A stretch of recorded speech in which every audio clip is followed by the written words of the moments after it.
Welcome to PatsCast. I'm Brad Whitaker. I have a bit of a confession to make.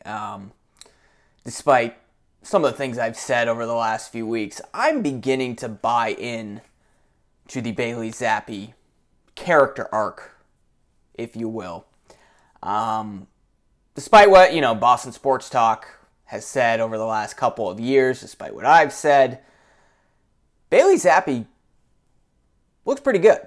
And people often forget that he started a couple games last year when Mac Jones was hurt and, played pretty well under that odd Matt Patricia offense. And, when Mac was benched, the handful of times he was benched this season, Zappe came in, didn't play very well. In fact, probably played worse than Mac did.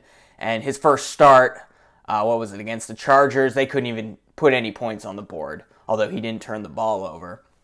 But what we've seen since these last few weeks, the game in Pittsburgh, the first half against Kansas City, second half, and the game against Denver, Bailey Zappe is getting better.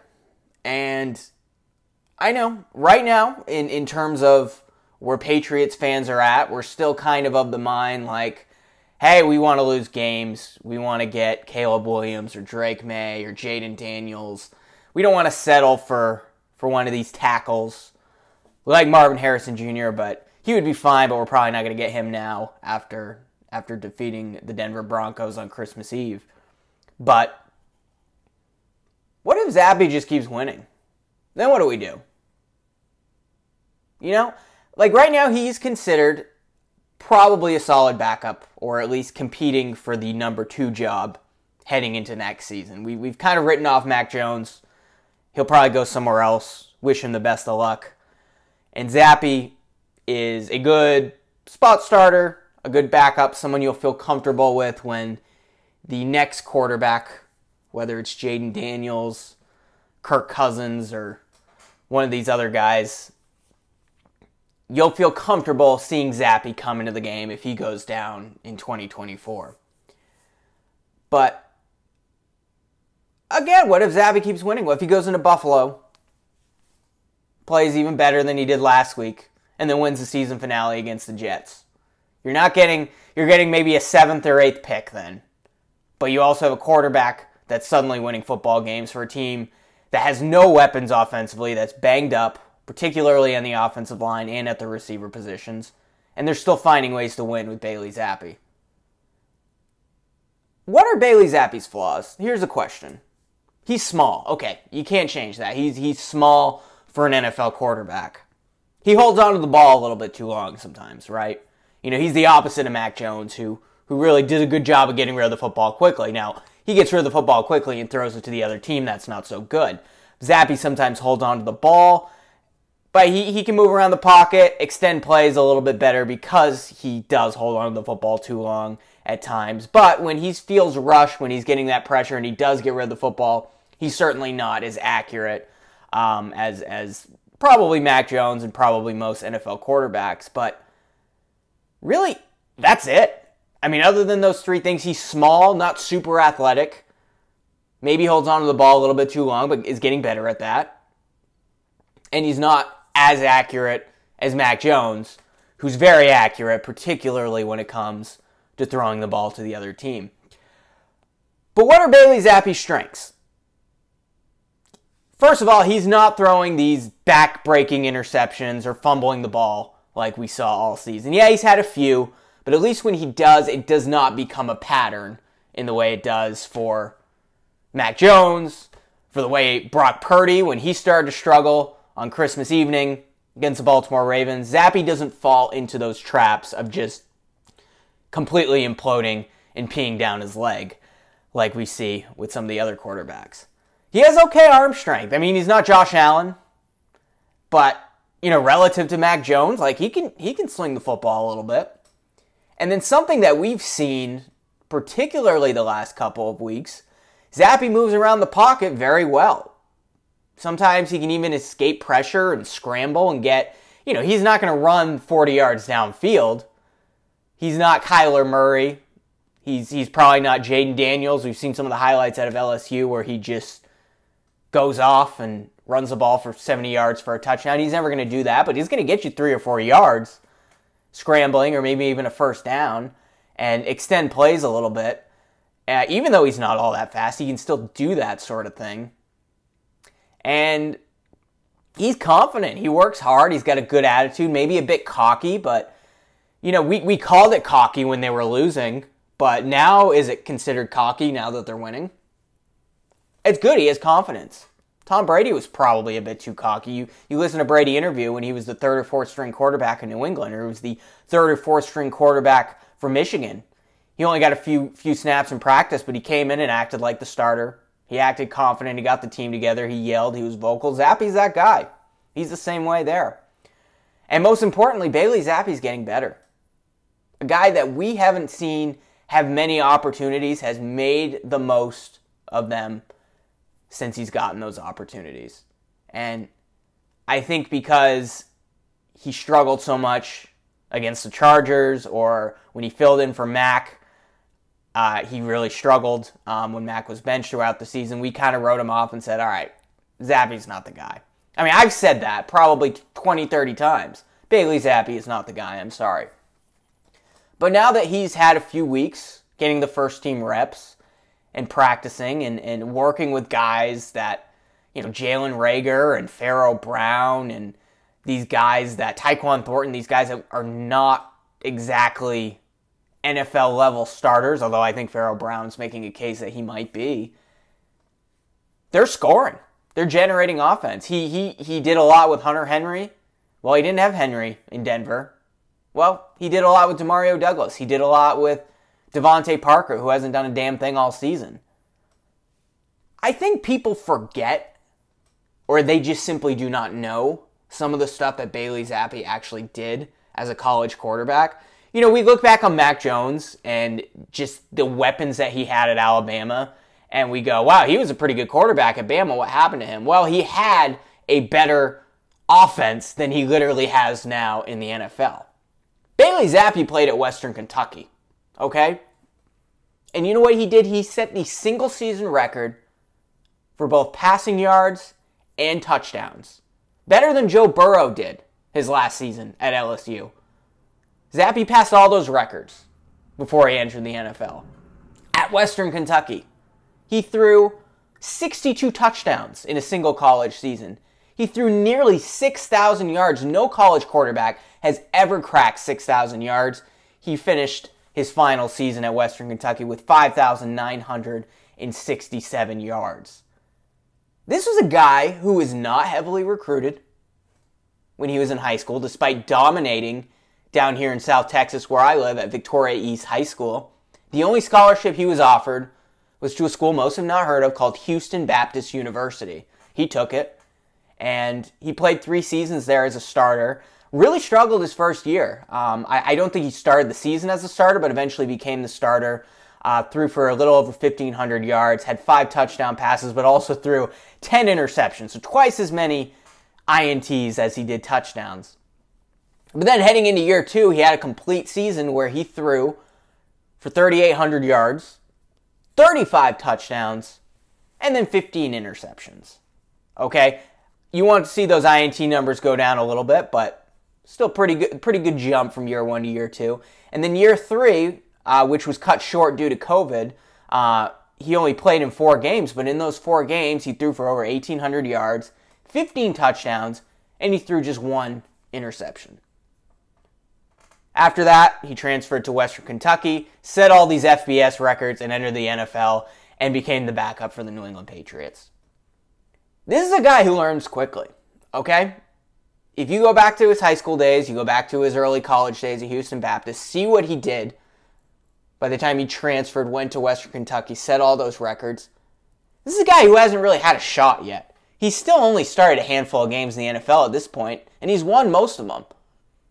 He's won 2 games in 2 of the toughest environments in the NFL, Pittsburgh and Denver. If you've ever been to those stadiums, I haven't been to Pittsburgh, but I've been to Denver. They were contending for a playoff spot. That place is loud, and he did it on prime time in both of those games. And had the offense not decided to play overly conservative and just hand the ball off and play scared, as Belichick often does when this team has a lead, at least these last few seasons, Zappe would have continued to pour it on potentially.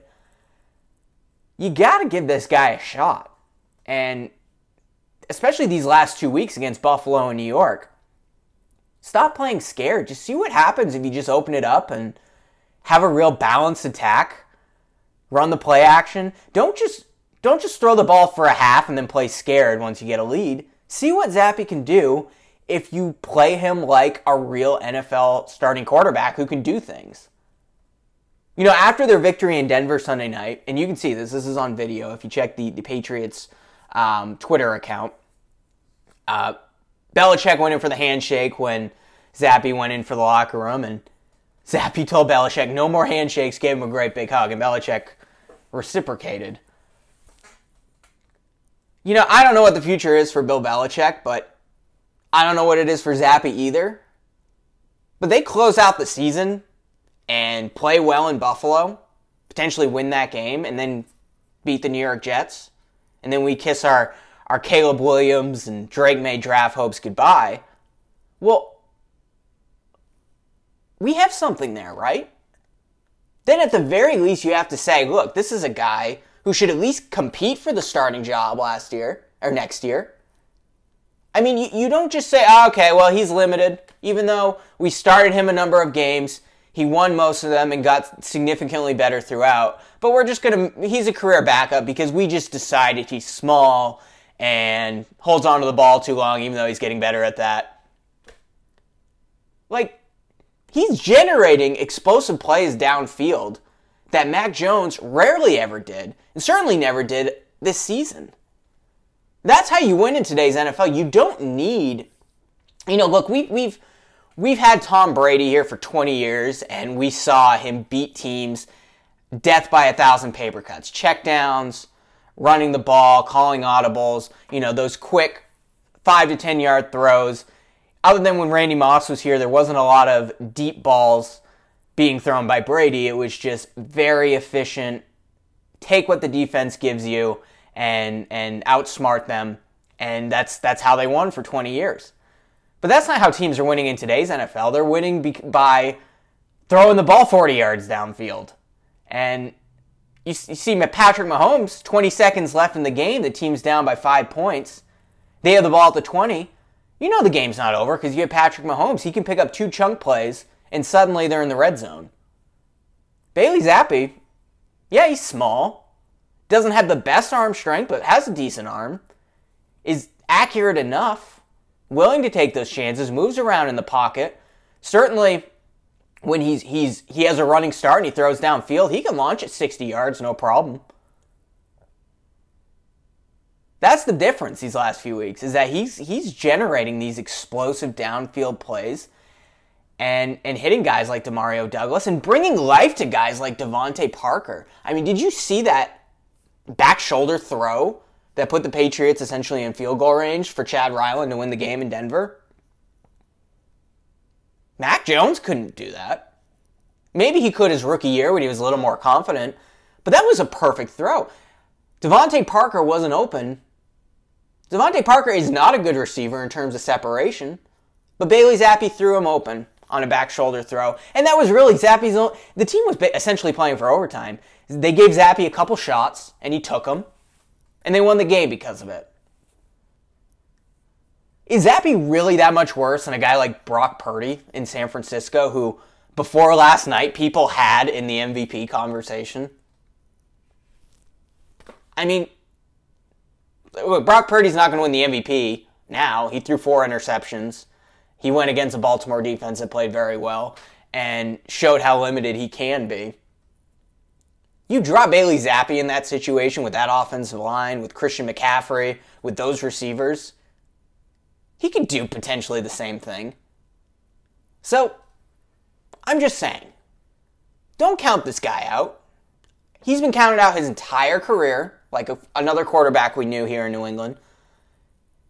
And all he's done is make the most of his opportunities when they've presented themselves. And he has not had many opportunities. So let's see what happens. We may have Hunter Henry back on Sunday against Buffalo. We may have Juju back. I know these aren't amazing receivers, but let's say he has an okay receiving core out there. Let's say the offensive line's a little healthier. Maybe they stop with this weird Vidarian Lowe starts things. James Ferentz starts at left guard. Why don't you just give him the O-line right off the bat and see what you can do? Let him throw the ball 40 times and see what happens. I don't know. They beat Buffalo once with Mac Jones. Why can't they do it again? They're a beatable team. See what he can do in the Week 18 against the Jets, against that really good defense. And then make a decision. Maybe you don't pick a quarterback in the first round. Maybe you get a guy in the second round or later. Maybe you go after Bo Nix or Michael Penix if they're available in the second round. You draft Joe Alt, one of those top tackles. Or you get Malik Neighbors, who looks like he's going to be Stephon Diggs in the NFL. I'm not sure you're going to get Marvin Harrison. And then you let Zappe compete with that guy for the job. You build resources around them, bring most of the defense back. You got a good football team. But let's not count this guy out just yet. I'm excited about it. A lot of fans are. The Boston sports media is obviously writing him off as future backup, good backup, solid QB spot starter. I don't know. It could happen. It could happen. If he keeps getting better, we don't know what the ceiling is on this guy. All he's done is shown throughout his career that he can learn quickly and learn from his mistakes and not repeat them. You keep doing that, you're going to become a really good NFL quarterback. And he's shown that he's at least more than competent out there. Maybe he's the future. Maybe he's the starter that we need and the starter we didn't know we had.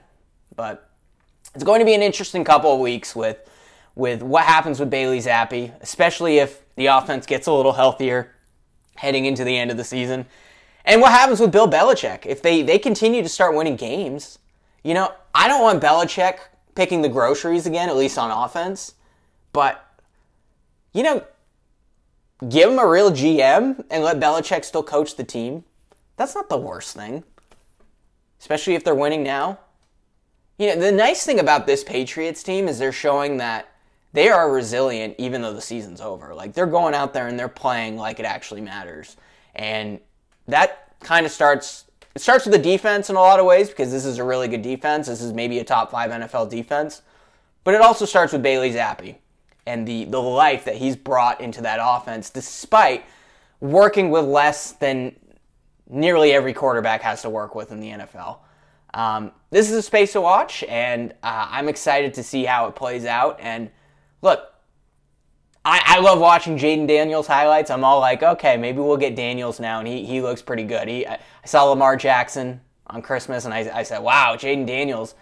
Lamar Jackson with even more speed, with even more arm strength. That'd be cool to have, right? Well, I don't know. Maybe you have Bailey Zappe. Maybe Zappe can be that guy. He's not going to be Lamar Jackson, but he's going to be good Brock Purdy, potentially. We'll see what happens. We'll keep an eye on this the next couple of weeks.